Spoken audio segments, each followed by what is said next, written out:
What is up, Philly fans? Welcome back here to another week on the Pattison Report. For those of you who are new, I'm Philly Brandon.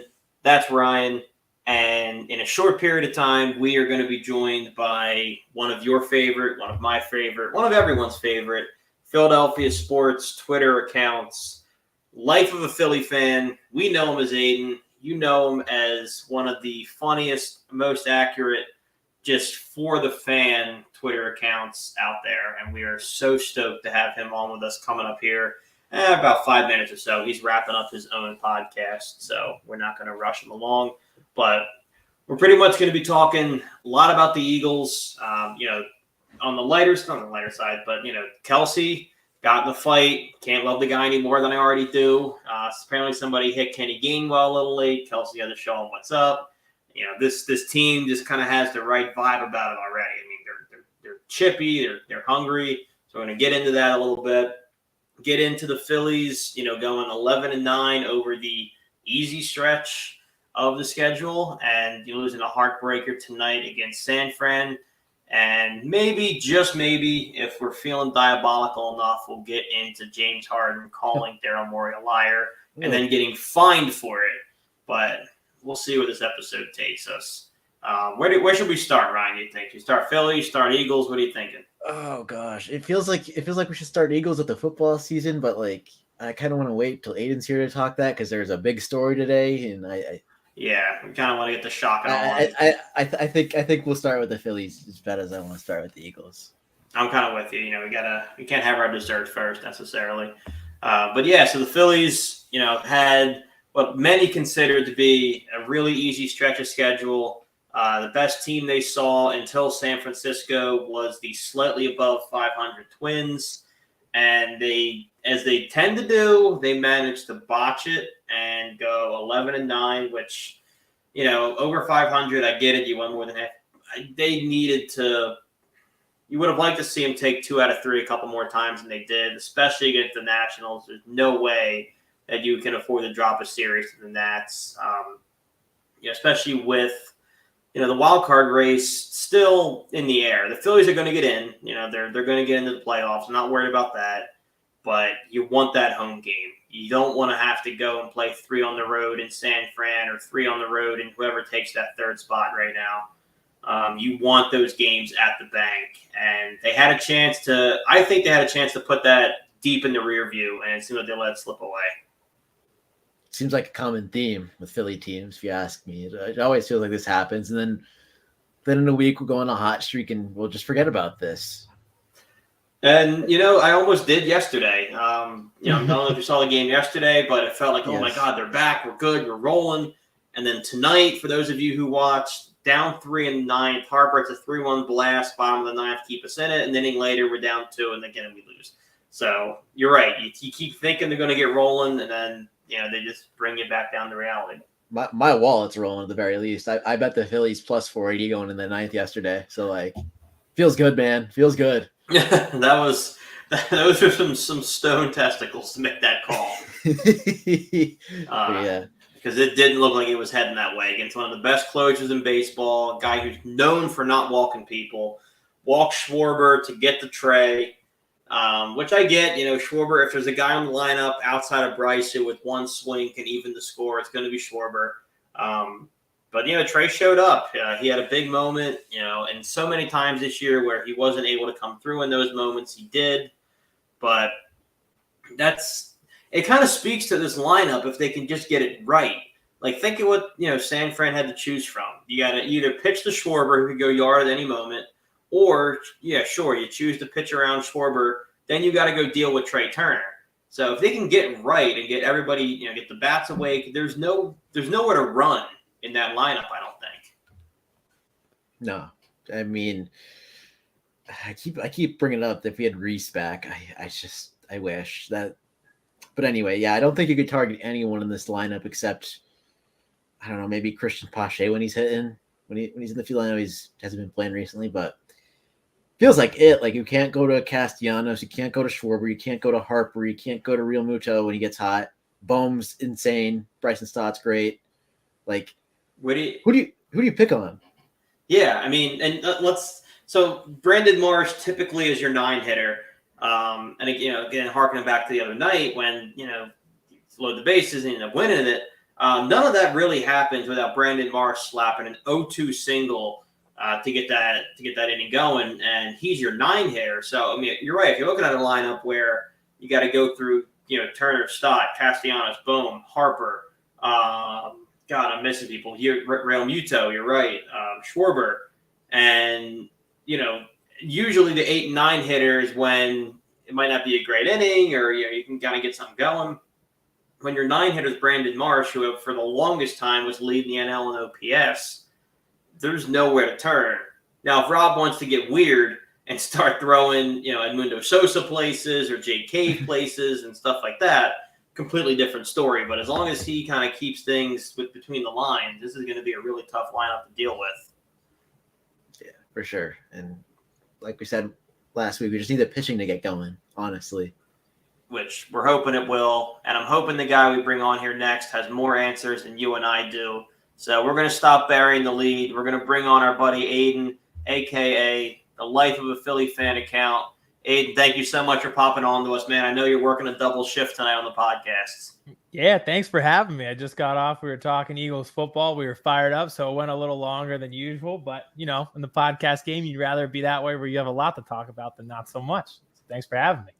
You hit the perfect note because I'm so happy. I'm so happy we said Phillies first over Eagles. I had a feeling. We could talk that too. I wanted that one today so bad. Oh, dude, it was a heartbreaker. That's what we were actually just talking about.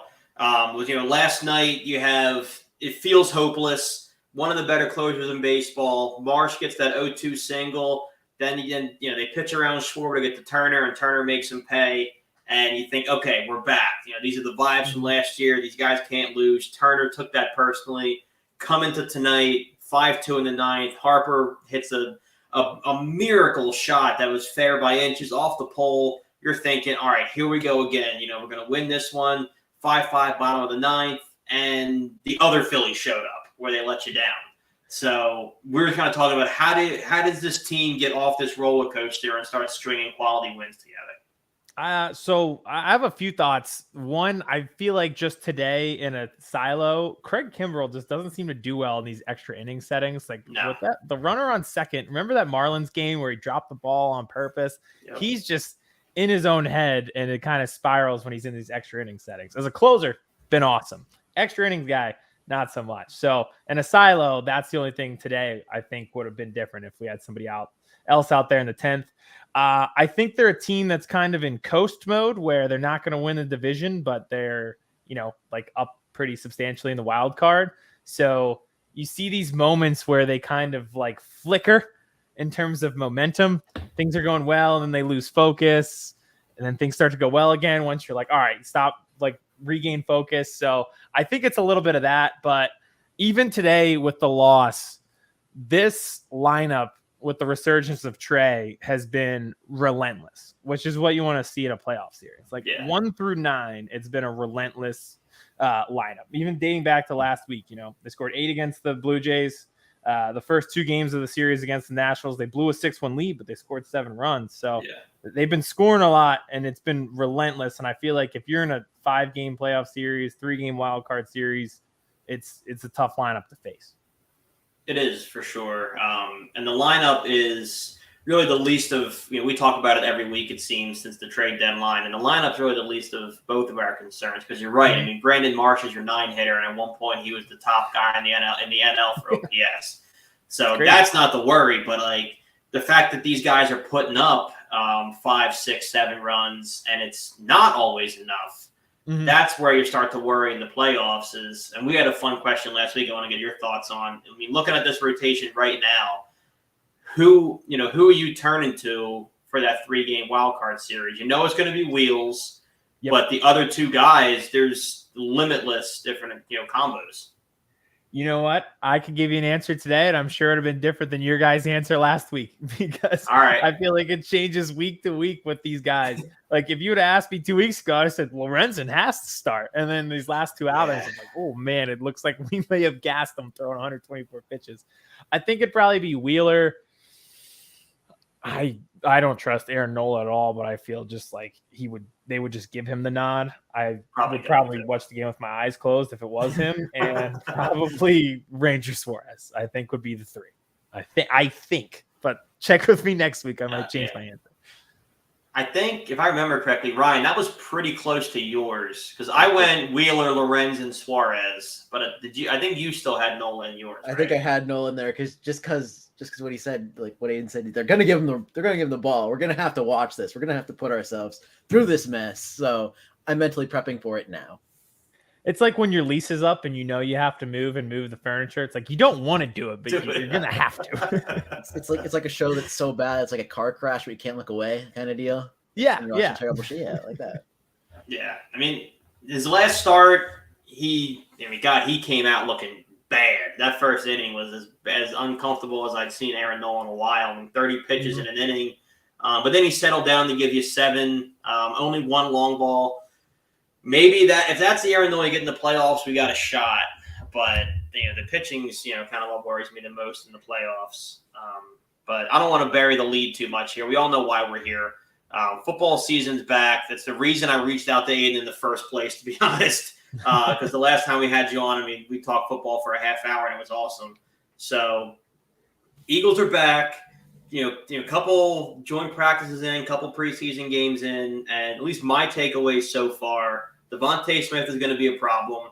A.J. Brown hasn't fallen off in the slightest. Jalen Carter is going to be a stud, and this team is not going to have a Super Bowl hangover. They seem hungrier than even last year, and the chippiness in both the Cleveland and the Colts practices have only made me more certain of that. I would agree with those main takeaways, especially the Jalen Carter one. I was so sure of Carter, and just we love football. We think we know football. We watch every week.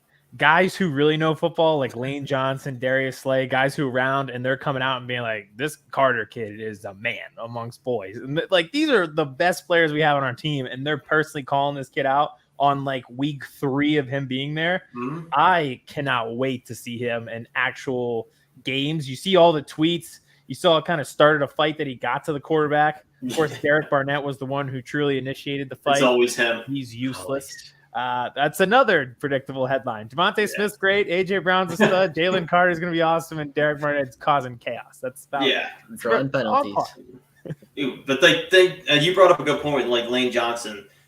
Yes, it's impressive that he said that for sure. But just think about how great Jalen Carter must be for I think it's almost a 10-year vet at this point, one of the best at his position, to come out publicly and say, look, this rookie's whipping my ass every once in a while. Right? That's how good he is. And I think Jason Kelce has said something similar too, where he's like, whoa, this kid is strong. So these are guys who are borderline Hall of Famers talking about this kid in week 3, and they're already blown away by his talent. I think the sky's the limit for him.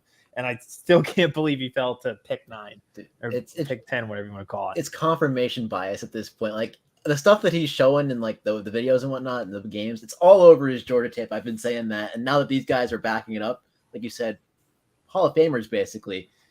I can't wait. I'm so excited. I cannot wait. And Nolan Smith, too. I think there's been rave reviews about him, and he played really well against the Browns in that preseason game. So it's crazy. It's almost like the players who were blue chip prospects out of high school who went to Georgia and won 2 national championships are pretty good at football. Yeah, it's nice that Howie finally got the memo and stopped drafting guys out of East, West, North Oklahoma State University or something. I don't need another North Dakota State kid. I want Georgia and Alabama. Yeah, if he ain't from the SEC, keep it moving. Yeah, that is my whole mindset. Remember when you had that Pac-12 thing a couple years back? Oh, Stanford receivers are blacklisted. Arcega-Whiteside, yeah. Oh my God, him in the umbrella.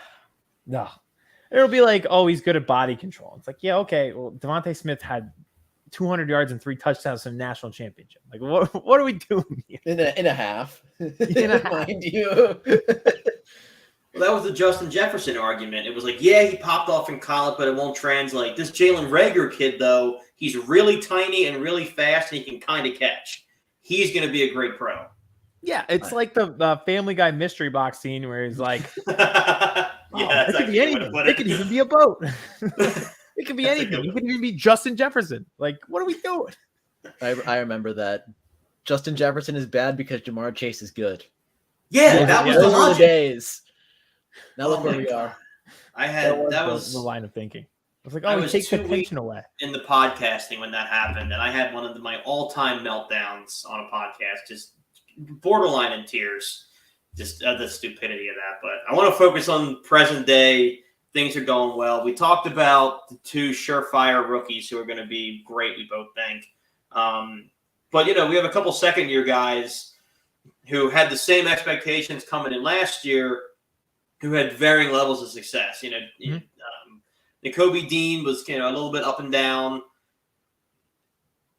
Smith, I thought, Jordan Davis. I would say Jordan Smith. Jordan Davis. These are the Georgia guys. Yeah, he was, great coming in. Got hurt. Never really was the same guy after. I personally think Dean's going to take control of the linebacking core. I've heard guys from the secondary say he's quarterbacking the defense well. He knows everything. He's quick to the ball.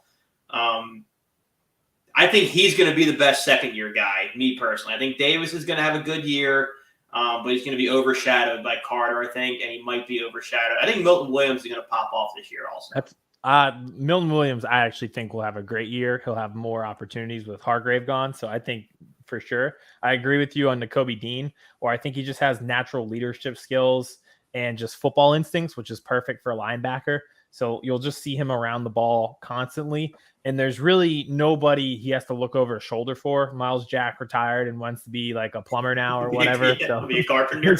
It's really like nobody to take his spot. He's the guy. He's the quarterback of the defense. I love Jordan Davis, but I feel like he does things that don't appear in stats. Like his job is really to just blow up the offensive line and take up space. And then another name I'd throw in there for second round guys, Cam Jurgens is going to be the starting guard on this team. Like Sirianni. And he's had an up and down camp from what I've seen. And I think he'll be able to settle in because he's playing with 4 tremendous offensive linemen. And I think it's a guy who probably just needs experience. If I remember correctly, when he was at Nebraska, he was playing center and guard. So this is probably his first time like getting first team reps, playing guard. And if you're around 4 other guys like that, you're going to end up all right. So he's a guy I throw in. I think as the year gets going, I could see him having like a few pre-snap penalties or holding calls week 1, week 2. We're freaking out on him. And by like week 7, we're like, all right, the grades are coming out all right now.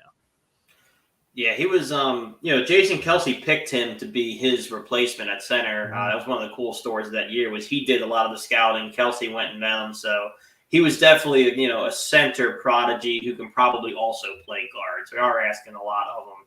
Yeah. I got to go to Ryan here because I'm killing him. There's a story he's been dying to talk about, and I keep burying it. Oh, my God. I'm so excited. I hope the rumors are true. Have you heard about Jonathan Taylor? Apparently the Eagles are the most aggressive suitor at the moment to bring him in. That would be listen, it'd be phenomenal. I think I'd be in on it. It's so funny. We were talking about it on our show we did. Howie Roseman's like the for the plot guy. You guys see that on like TikTok? All the kids are like, oh, you have that for the plot friend. That's like Howie Roseman, where he's like, oh, AJ Brown, might as well. Yeah. Like, let's just do it. Fuck it. Who cares? DeAndre Swift's available. Might as well. Let's just do it. And I think Jonathan Taylor would be the same way. I hesitant because I think Jonathan Taylor, the whole purpose of wanting this trade is wanting that long-term financial commitment. And I think there's going to be a few positions for the Eagles that we're going to have to commit to financially long-term that isn't running back. Like Kelsey could retire. This is probably it. Brandon Graham could retire. This is probably it.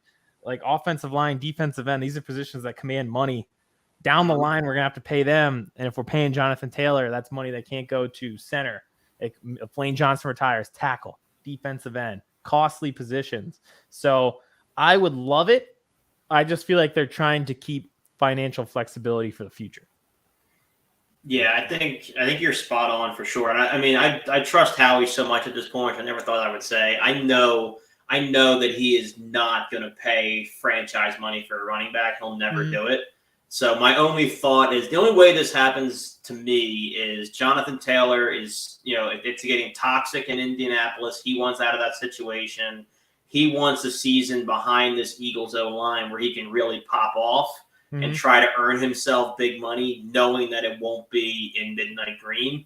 Because there's no way he's not going to get the money here. I'm probably the least. I wouldn't be disappointed if he came. I'm pretty ambivalent to this move in general. I think DeAndre Swift is going to be great. I think Penny's going to be a big difference maker. I think Gainwell could probably by mid-season he's going to be your lead back. Oh, yep. So I'm almost, come if you want, but you don't have. If you don't, you don't, because I'm really comfortable with the room we have, and adding another guy to that room, you worry about guys getting disgruntled. You worry about the ball can only go so many places. So I'm just as happy staying pat. Same. I think you're right. The only way this happens is if you tell them like we are not the long-term solution. We'll get you out of Indianapolis so you don't have to deal with a guy who's more focused on saving orcas and whales and whatever. That whale died, by the way. The whale did die. That's awful. It died. The whale died. It died, yeah. Yeah, well died. What happened? It died before they could rescue it. It was in like this tank. The tank was only like double the size of the whale or some ridiculous shit like that. Oh, so like Jim Irsay didn't kill a whale. I want to just get that out there No. before his people contact us. But the whale didn't make it on the plane. So after all that, the orca's dead. No, yeah, whale's dead. Yeah, So they don't have a running back or an orca. No, that's right. No. Well, that sucks. But they could use the money they're saving on Jonathan Taylor to buy an orca if he was interested. It kind of be like the Millers where the orcas would be behind him in the office. Vice versa. Like in We're the Millers when he has the orca. And exactly. I bought an orca. That'd be perfect. He might do that with the money he's going to save by trading Jonathan Taylor. But I do think like you just tell Taylor, like, we'll get you out of this situation, but we're not the long-term solution. You'll obviously look great in our offense and then go sign with the Dolphins for 4 years next year. Look what we did for Miles Sanders. He got 4 years, 20-something million. You'll probably get close to double that, maybe. Like, you'll definitely get 4 years out of this and just tell him that way. And like you said, I'm pretty ambivalent. It doesn't really matter if we get him or not, but it would be pretty cool to see Taylor and Hurts at the 5-yard line. And since we have, just be like, all right, good luck. Let me know what you do. Yeah, you got that right. I mean, we could do that. We could send him to Chicago. Like there you go. Like Chicago has a ton of cap space. See you next year. Give him 1 year. I'm one of the biggest Jonathan Taylor fans out there because I played dynasty football a little too much. So that's when I started to get into it when Jonathan Taylor was a rookie. So I would love this. Just full bias. Yes. He's on my fantasy team this year. We did our draft early. So if he could get traded anywhere and puts a helmet on, that'd be great. Value. Yeah, exactly. He's a lot more valuable to my fantasy team if he gets traded to the Eagles. So I'm in. Yeah, as long as he suits up. The last thing I want to get to while we're on the Eagles, before switching over to, we'd be remiss if we didn't talk about, James Harden before this cast wrapped up. But God. I know. I just want to talk briefly about the receiving core because for so long we didn't get to enjoy the embarrassment of riches that we have now. And it seems like we have two number ones. Everybody knew coming into the season and last year that A.J. Brown was a certified number one, problem down the field, all that stuff. Everything out of camp has kind of been that, look, A.J. Brown's great. He's the same guy. He's going to be a league receiver. Devontae Smith is a different dude this season. So if you had to pick one of those two guys to lead this team in receiving, let's call it yardage, who's going to lead the team in receiving yards this year? I would say, and this might be a hot take, I would go with Devontae Smith. I don't think it's that hot. I could see it. Really? Yeah, I think so. And I think AJ Brown's more of like a big play threat. He has phenomenal body control. So even across the middle, you saw in the Super Bowl the amount of slants that they ran with him. But I feel like there's just a higher usage of Devontae Smith. Receptions leads to receiving yards. He's pretty durable. Knock on wood. I don't want anyone getting hurt. But AJ Brown's been hurt in the past. Devontae Smith really hasn't so far. Again, knock on wood, I'll ruin this for him. But I could see him leading the team in yardage, and that's not a knock on A.J. Brown, who I think could have double-digit touchdowns again. And that's why I phrased it the way that I did when I said yardage, because I do think A.J. Brown takes a big share of the end zone work. Ryan, Ryan's not obsessed with fantasy football, but he's like, yes, I am. I am obsessed. It's okay. So am I. We all do fantasy football with your buddies from high school, your college buddies, or people you podcast with. Ryan happens to be in a very prestigious like national competition with like ESPN, Fox personalities, and stuff like that. Really? So, yeah. Who are you in with? Am I allowed to know like the people? Yeah, we did our draft in like June, July, so I gotta look. I'll get back to you on that one. But it would have been a hot take if you would have said Olamide Zaccheaus, not Devontae Smith. That would have been the hot take, or Dallas Goedert maybe. But yeah, Goddard's a warm take. I think he'll pop off this year, but he's definitely not going to lead the team. He'll pop off, but he didn't lead in receiving yards. No. He'll if everything goes according to plan, he'd be top 3 tight end in the league. I think it would be Kelsey, obviously, Mark Andrews, and Dallas Goedert solidifying himself as like the 3rd best tight end in the league this year. Yeah, I agree. And, there's just such a big drop off. Honestly, the drop off between Kelsey and Mark Andrews is enormous. And then it gets smaller from Andrews to Goddard. But it just feels funny, calling anybody a top 3 tight end, because I almost feel like Travis Kelce is spot 1, 2, and 3, and then everybody else starts after that. That's a fantasy strategy there for you too, taking Travis Kelce in round 1, because the value at tight end, he has scored so many more points than any other tight end there. You almost can't treat him as one. Like, you have to almost draft him as a receiver, because his numbers are receiver-esque. If you listen to his podcast, he blocks like a receiver. But yeah. I saw the Chiefs is another team that could be interested in Jonathan Taylor, which would be just brutal to deal with. That'd be absolutely filthy. They're good enough as it is. Yeah. I thought it was a pretty cool quote from, I think it was Joe Burrow, who I don't like a lot of other teams, a lot of other players. I have a lot of respect for Joe Burrow. Because he said they have a stretch where they play, it was Buffalo, KC, and then us. And he said, we have to play 3 Super Bowls. No, what is it? It was something, he had something about 3 Super Bowls. Oh, no, it's his division. So he has to beat KC, beat Buffalo, and then he expects to see us from the NFC side. So he said he has to play the Super Bowl 3 times, which I thought was a nice compliment. And that sounds pretty accurate. That they've had some battles with the Chiefs. Yeah, and they have a grueling road. Winning an Arrowhead, that's like turning into a real rivalry in the AFC Championship. And then, for after we won, I really thought we were going to play the Bengals in the Super Bowl. Me too. I really did too. I wanted to match up against the Chiefs, and now I look foolish because we lost. I thought the Bengals were going to be a worse matchup for us, honestly. Right? Now they're playing with the receivers and everything like that. The defense was playing better than the Chiefs were at that point. Yep. Then Mahomes happened. I don't even think you're entirely wrong, Ryan, because yes, Mahomes absolutely happened. But when you're looking at that from an outside, Mahomes is hobbled. They're down their second leading receiver. And when you mean Cincinnati's receiving core is so filthy, and our secondary was good, not great. So, I wanted Kansas City really badly too. They should have won. Jonathan Gannon will pay for his crimes one day. One day. Already some picks. That was still the right call. I would still run it back and play KC again. On better grass would be nice this time. Everyone will know about the sod father. I don't care how old he is.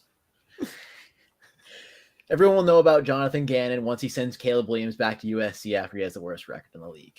Yeah. Caleb Williams might not come out. That's why, because he doesn't want to go to Arizona. I do not blame him. He has to pay for his meals there. That's so stupid, dude.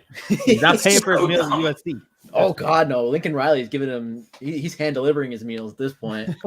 He would take a pay cut to go to the pros, probably. With NIL, it'd be close. You might. I have to look. It's fucking wild. NIL numbers are out there, aren't they? Some of them are public. It depends on their agent. I get the feeling some of the NIL money is not as public as it's supposed to be. No, not like the value trackers. Yeah. The brand deals are public for sure. There's definitely a couple of boosters taking care of some guys, off the books. There's still some cash in the bag. His NIL evaluation is at $2.6 million. He's definitely making. I feel like he's more than that. Yeah, that's the on the books money. That's the on the books number. That's the what? Yeah. There's a lot of money in LA that's not on the books. Yeah, that's not the envelope under the doormat money. That's the stuff they'll do in front of cameras. So before we wrap this thing up for the night, I know me and Ryan both have I don't know about you, we both have super early morning jobs. I'm up at 6, he's up at God knows when. So we usually wrap it up, after about a half hour. But we got to talk about how do we keep finding ourselves in the same position over and over again? I mean, we trade Ben Simmons, who refuses to play, pitches a fit, the whole nine. We're throwing a parade for Daryl Morey. He turned this absolute scrub into James Harden. Thank the Lord he's here. And a year and a half later, we're ready to burn Daryl Morey at the stake for the way he's handled the Harden deal. Now, I'm not letting Harden off the hook at all. He sucks. That being said, I don't care who wins at this point. You got to move him. Yeah, like you said, I don't care who wins. I don't care if the Sixers ever win again. I don't care if they get their new arena. I don't care if they show up to the old arena. I don't care if they ever play a game again. They're so exhausting to deal with. It's just like every offseason is a new reality TV show. It'll make a great 30 for 30, but in terms of like rooting for a championship, they are just, it's like a experiment to see how far you can psychologically push a person before they break. That's what the Sixers are. And again, with this situation, to the point, I feel like I'm emotionally numb. Like Harden will never be back after this, No. But I don't know where he goes. I don't know who would want him, which I guess is the whole point of this problem, is that Daryl Morey is a liar because he can't trade him. But it's just like, he's got to be gone. And why are we still here? What are we doing? Why are we watching this team? I just bought a 10-game package yesterday. Yo, you better got a good price on that. I'm not lying. I mean, we do. The guy did a price freeze. I've been buying from him since the process, so I'm still paying process ticket pricing, which is why I keep doing it. But it's still you're signing up for like a mental illness. It's like, yes, I know they're going to hurt me, but let's do it again, and I keep doing it and doing it. Do you get a subscription to BetterHelp with that 10-game ticket package? It should sponsor this podcast. BetterHelp, if you're out there, our people are listening. Yeah, you can make some money on this area. I'll tell you what. Dude, it's so fucking brutal. Crazy. But I just feel like this has just been the repeating theme with the Sixers. It's like nobody ever wants to be accountable. Like Harden's the most recent example. Like, why do you think no one will trade for you? Why do you think Daryl Morey doesn't want to give you a max contract? I know you think he promised it last offseason and promised to trade you. What happened in between? Like, do we forget that Jason Tatum scored 50 on you guys? You choked in game 6 at home with a chance to clinch and then got your doors blown off in game 7. Like, who is signing up for that? And it's just like the most recent string of just lack of accountability. Like Simmons was the same. He blamed everybody, the fans, Embiid, Doc Rivers. Rivers blamed people.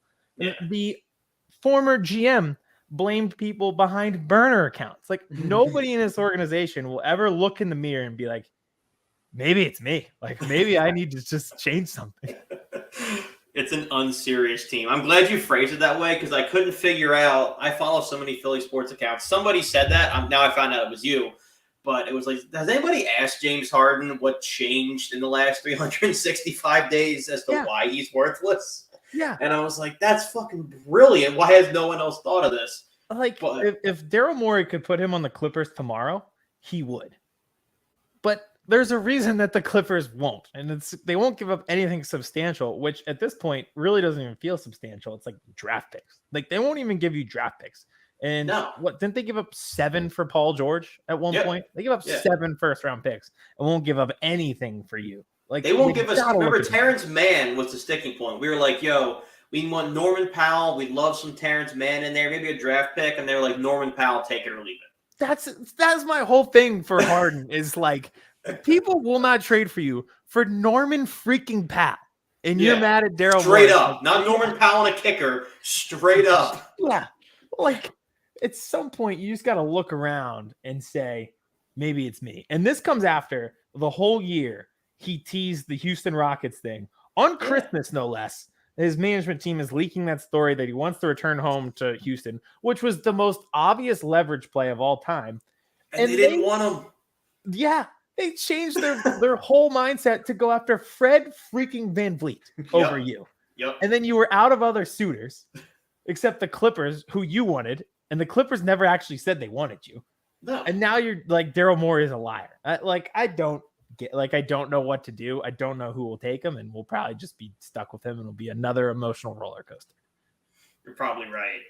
And I know I said that was the last question, but this one definitely is because I've been seeing stuff on Twitter about people monitoring the Joel Embiid situation, and I want to be clear that I don't think there's a world in which the Sixers trade Joel Embiid because of what you mentioned earlier. They're trying to build 76th place. You're not going to build this palace for a shit team, so they got to be good until the stadium's ready. It's business. They just do. But I'm curious, in a hypothetical world, if this season tanks, let's say Joel Embiid is the second best center in basketball again this season. Crazy good numbers, carries us in the playoffs as best as he can, and we come up short. How would you personally feel emotionally if Joel goes, look, I did everything I can. You guys got to send me somewhere else? I would be really disappointed. I know it's tough to tell now when you're like another star is dropping 50 on you in a game 7, but I do really enjoy watching him play. I think it will hit a point if this doesn't change where he does end up requesting a trade, maybe after this next season if nothing changes and it's another, off the court spiral. But I do think there's a level in which he would have reason to request the trade. I think there's been a lot of stuff along the way. He's dealt with a lot of drama with this team. He would have his reasons, but I think there would be some pushback on, like he doesn't really have like a playoff marquee moment. He's had a lot of shortcomings in the playoffs. We can blame Ben Simmons for that Hawks series. It wasn't like Embiid was great. The Raptors series, when you're up 2-1, he got sick, and he wasn't good. I know the game 7 plus minus was crazy. Like you win if he just plays 48 minutes, but still, like there's just like no defining playoff moment that you can point to with him right now, aside from like game 3 of the opening round series against the Raptors last year. Yeah. So I feel like he'd have his reasons, but there'd be reasons where we would say, you know what, man, like we needed like a little bit more. Like the MVP moment was awesome, and then they immediately lost on their home floor. And I kind of feel like that kind of sums it up. He was dominant, and then they, in 15 minutes, kind of ruined it. And is that totally his fault? Absolutely not. But there is some blame to go to him. So it'd be really disappointing. I could see him having his reasoning, but I can see us being like, you know what? It was a great run, and this should not have been the way it ended, and it's not your fault, but this could be the way that it ends. Yeah, I think that's kind of the way I see it too. The reason I like to ask is, everybody who asks out of Philly, whether it doesn't really happen very often with, Phillies and Eagles. But, there's this feeling in the city of you're either with us or against us. And like, you're either fiercely loyal or fiercely against you. And guys who ask out are, kind of looked at as like, a traitor, or you couldn't hack it here and stuff like that. I think Joel Embiid would be a rare instance where I'm not saying people would wish him well and be happy for him that he's moving on, but I don't think you would see the same kind of like vitriol from the crowd, because anybody who truly knows basketball, who like eats, sleeps, and breathes this team, I mean, he brought us more hope than we could have ever imagined. And while he fell short in the playoffs, over and over again, he's not a guy you could ever say until this season, which sucks. I could never say until this year that Embiid ever quit on us. He played on the torn MCL. He played sick. He played with the broken face. He wanted to play 48 minutes a night. Like, I can pretty comfortably say I think he gave us 95% of everything he had. So if he were to ask out, it'd be, I'm sad to see you go. Wish it didn't end like this, but you don't owe me anything, I guess, is kind of the way I feel about it. Yeah, it would be the most amicable split, I think, in Philly sports history, which seems impossible because, like you said, he's a unique case study. People who usually leave are people who can't handle it. Simmons, Wentz. Embiid's been able to handle it. Harden is another one. Embiid's been able to handle it.